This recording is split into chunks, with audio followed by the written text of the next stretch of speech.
నమస్తే, welcome to Telugu Prabha TV. ప్రస్తుతం అంతా ఉన్నారు ఏపీ రాజకీయాలు, అలాగే తెలంగాణ రాజకీయ పరిస్థితులపై. ఇప్పుడు ఈ జరిగిన ఎలక్షన్స్ వచ్చిన దగ్గర నుంచి ఇప్పుడు ప్రస్తుతం ఏపీలో ఎలా ఉన్న రాజకీయ పరిస్థితులు, రాజకీయ నాయకుల ప్రవర్తనలు, వాళ్ళ మాటలు ఎలా ఉన్నాయి, సో ఇలాంటి విషయాలన్నీ తెలుసుకోవడానికి, తెలియచేయడానికి మనతో ఉన్నారు high court advocate and political analyst Shri Gosala Srinivasa Rao గారు. నమస్కారం సార్. నమస్కారం అండి. సో ఎట్లా ఉంది?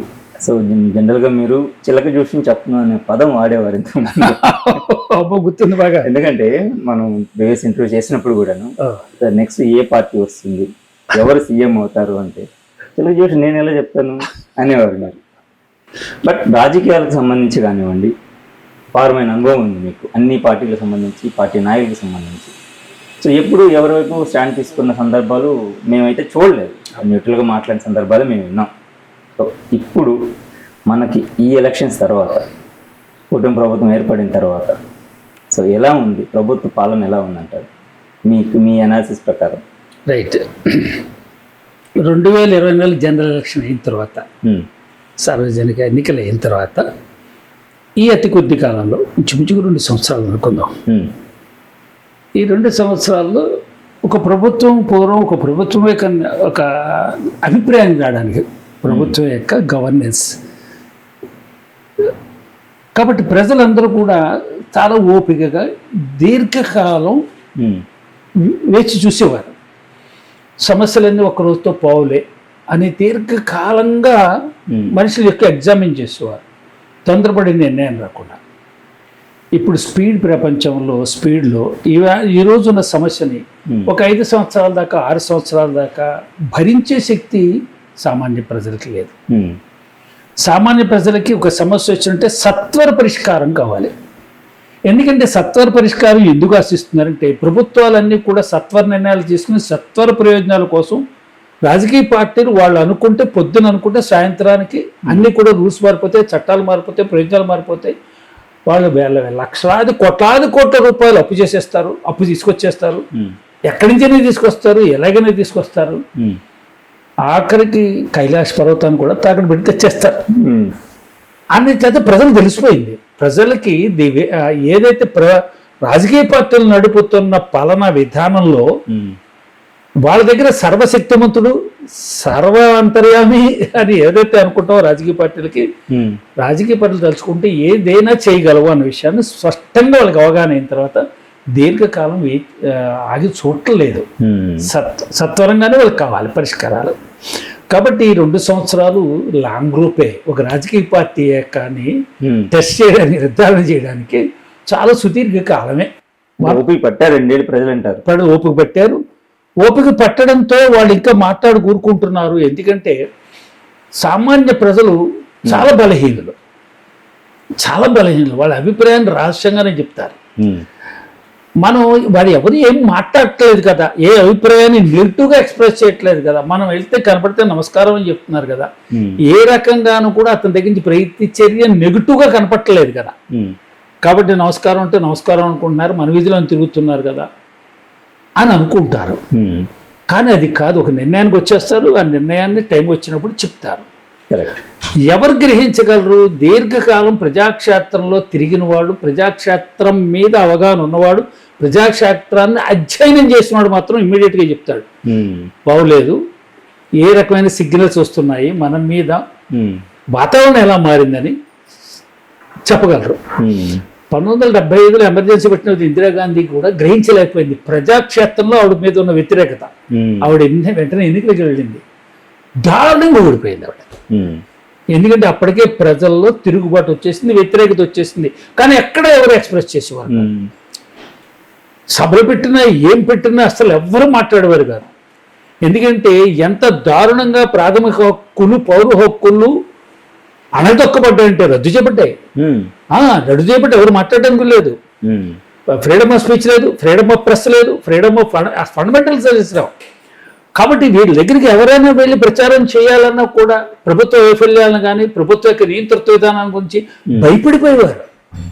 అంతా పోలీసు రాజ్యం జరిగేది, నియంతృత్వ రాజ్యం. కానీ ప్రజలందరూ కూడా ఓటేస్తే తండోపదండాలు సభల్లో, ఆవిడ సభలకి అప్పుడు గొడ్డలు కట్టేవారు, బూత్కి గొడ్డలు క్లాత్ కట్టేవారు. వాళ్ళు 3 గుడ్డ అంటే ఇలా 3 పలకలు కొంటే ఓ పక్కన ఖాళీ, వాళ్ళు వెళ్తారు లోపలికి. దాంట్లో గుద్దేసి వచ్చి బయటకు వచ్చేసి కాంగ్రెస్ నాయకులందరికీ నమస్కారం పెట్టి వెళ్ళిపోయారు. అయ్యా అయిపోయిందని తర్వాత అర్థమైంది అయింది. పెట్టు లుప్పేపటికి గల్లంత్. కాబట్టి ఒక సామాన్య పౌరుడు తన యొక్క నిరసన రహస్యంగానే చెప్తాడు.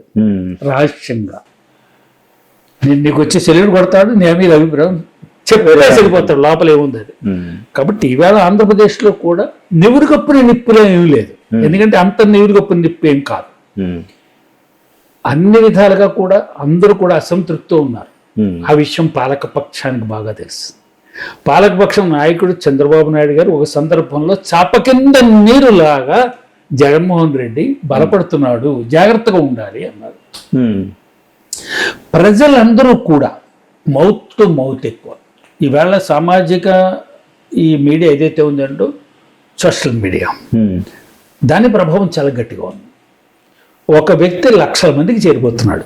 పొద్దున్న అతను ఒక మాట మాట్లాడతాడు, 1,00,000 మందికి చేరిపోతాడు. ఈ 1,00,000 మందికి చేరేది ఏమిటంటే థాట్ ప్రొవొకేషన్ అంటారు దాన్ని. నిజమేనేమో, ఇతనితో కూడా మనం పరిశీలించాలి, ఇతని అభిప్రాయం ఏదో చెప్తున్నాడు. దీని మీద అక్కడ తర్జన జరుగుతున్నాయి, డిబేట్ జరుగుతుంది సోషల్ మీడియాలో. సోషల్ మీడియాలో చర్చించుకుంటున్నారు, డిబేట్ జరుగుతుంది, ఫైనల్ కంక్లూజన్ వస్తున్నారు. అంచేత ఏం మనిషి ముఖ్యంగా ఎవరిని నమ్మట్లేదంటే బలవంతుడు ఎవరో వాడు నమ్మట్లేదు. ది వెరీ స్ట్రాంగ్ పర్సన్, దాన్ని చేస్తారు స్ట్రాంగ్ పర్సన్, మైటీ అంటారు దాన్ని. Financial might, political might, power might, ఎన్ని ఉన్న శక్తులు ఉన్న వ్యక్తిని ఓడించేది ఒక సామాన్య ఓటర్. ఓడిపోయిన తర్వాత ఏవో పేరు పెడుతున్నారు, అంతే కదా, ఏదో పేరు పెడుతున్నారు. అంచేది ఇవాళ ఆంధ్రప్రదేశ్ రాష్ట్రంలో ప్రభుత్వానికి అంటే మనకి యాంటీ ఇన్కంబెన్సీ అంటాం. యాంటీ ఇన్కంబెన్సీ అనేది పాత పదం. యాంటీ ఇన్కంబెన్సీ అంటే ఎక్స్పెక్టేషన్స్ ఎక్కువ ఉంటాయి. ఒక ప్రభుత్వం తెల్లారేపటికి ఇంద్రలోకానికి కావాలనుకుంటారు, అరిచేతిలో మరి అల్లావుద్దీన్ అద్భుత దీపం ఈ రాజకీయ నాయకులు మాట్లాడుతూ ఉంటారు. సెల్ఫ్ డిఫెన్స్, అలవద్దీన్ అద్భుత దీపం అక్కడ దొరుకుతుంది. కాబట్టి ప్రతి వాడికి అసంతృప్తే, ఎక్కువ ఊహించేసుకుంటారు, ఎక్కువ అసలు ఏమి ఊహించుకోరు. నువ్వు చేసిన వాగ్దానాలు ఏమైనా ఉన్నాయా, ఫెయిల్ అయ్యా, నిన్ను వేలు పెట్టి చూపించడానికి నువ్వు కారణం. రాజకీయ చైతన్యంతో పాటు ప్రజలకు రాజకీయ చైతన్యంతో పాటు జ్ఞానం కూడా ఉంది. ఇల్లిటరేట్స్ కాదు, నెంబర్ తక్కువ, ఇల్లిటరేట్ లేదు. ఒకవేళ మీ ఇంట్లో ఎవరైనా ఇల్లిటరేట్ మీరున్నారు కూడా, మీ మిస్సెస్ మీ అమ్మగారు, మీ అబ్బాయి ఇల్లిటరేట్ కాదు, వాడు ఎడ్యుకేట్ చేస్తున్నాడు అంతే కదా. కుటుంబంలో ఒక్కడుంటే చాలు, అందరినీ వాడు ఎడ్యుకేట్ చేస్తున్నాడు, మోటివేట్ చేస్తున్నాడు. జనరేషన్ మారిపోతుంది, జనరేషన్ బాగా. కాబట్టి ఈవేళ టేక్ ఇట్ ఫర్ గ్రాంటెడ్, మన ఎవరే అవ్వలేరు. నేను వేసిన రోడ్డు మీద నడుస్తూ నాకు ఎందుకు ఓటేయో అంటే ఈవేళ జనం ఒప్పుకోవట్లేదు. ఒప్పుకోవట్లేదు. ఇంకొక విషయం ఈ మధ్యకాలంలో ఒకటి విన్నాను నేను, అంటే ఒక అడ్వకేట్లు అందరూ మాట్లాడుకుంటే, నీకు ప్రభుత్వం ఇవ్వాల్సింది ఏమైనా ఎక్కొట్టిందా అని అడిగాడు నన్ను ఒక అతను.